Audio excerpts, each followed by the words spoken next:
Huwag mahihiyang magtanong. Yan po ang sabi ng ina ng ating butihing Senador Grace Poe.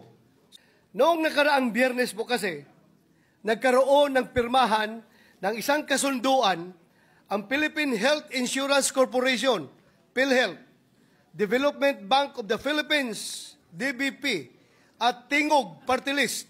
Sa kumakalat na unsigned copy of the MUA, the obligations of Tingog Party List are the following: shall assist and coordinate with LGUs in ensuring their participation to the program. Number 2, shall provide complementary programs and trainings to ensure the fiscal viability of the operations of the hospital.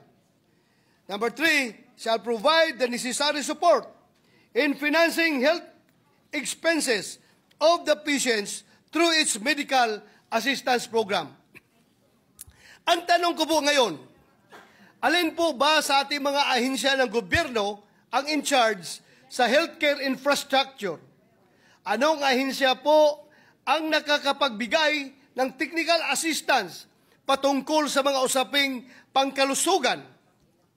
Anong ahensya po ng gobyerno ang nangangasiwa ng ating mga local government units?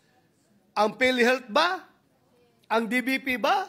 O ang Tingog Party List?